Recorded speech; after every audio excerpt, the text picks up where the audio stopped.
তাহলে মমতা ব্যানার্জি এমন নাটক করবে, তুমি আমরা ধর্ণা দেখে অনশন দেখে অভ্যস্ত, মমতা ব্যানার্জি সেই নিয়ে বিষ খেয়ে নেবে। কি বলো প্রক্রিয়া, এসআইআরটা হলে কার লাভ হবে আমি জানি না। এসআইআর হলে কিন্তু যে ক্ষমতায় থাকে তার একটু অসুবিধা হয়। সামোসামে জব তক है আলু, বিহার में तब तक है লালু। সে লালু প্রসাদ যাদব তো আজকে সরে গেল, নীতিশ কুমার তো আসলেন। মুখ্যমন্ত্রী থেকে কি দিদির মানে এই বছরে ভোটের পরে মুখ্যমন্ত্রীর তো হারানোর কোনো ভয় আছে? চান্সই নেই মুখ্যমন্ত্রী হওয়ার। অভিষেক বর্তমানে আপনি বলছেন মুখ্যমন্ত্রী মমতা বন্দ্যোপাধ্যায় মুখ্যমন্ত্রী থাকবে না, কিন্তু যদিও বা তৃণমূল কংগ্রেস জিতে যায়, তাহলে কি মুখ্যমন্ত্রীর মুখ বদলাতে পারে বা অভিষেক বন্দ্যোপাধ্যায় কি কোনো? যদি তুমি একটা কথা বললে তো, যদির কথা নদীতে। আপনি অভিষেক বন্দ্যোপাধ্যায়কে কিভাবে দেখছেন? অভিষেক বন্দ্যোপাধ্যায় এমবিএ পাস করেননি।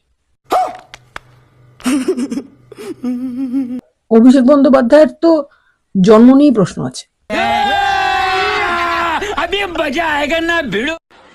যেমন আমার বাচ্চার জন্ম নিয়ে মুখ্যমন্ত্রী কাকলি ঘোষ দস্তিদারকে আমি দেখাতাম। কাকলি ঘোষ দস্তিদার যেমন আমার বরকে ফোন করে বলেছিলেন, লালু শোন, বাচ্চা ধারণ করতে গেলে যেমন পুরুষ মানুষের দরকার, পুরুষই তো বাবা হন আর মেয়েরা মা হন। একটা কিছু বলেছিলেন যে সোনালী আনফিট ফর ক্যারি। তখন আমি বললাম আমার এই বাচ্চাটা তাহলে কি? ওটা কিন্তু কাকলিদি বলেনি, কাকলিদি এত খারাপ ঘরের মহিলাই নয়, ওটাকে বলানো হয়েছে মমতাদি বলিয়েছে আর কি। কাকলি তুমি বলো, আমাকে দিয়ে এরকম অনেকের বিরুদ্ধে অনেকে বলানো হয়েছে। আমি সরি যে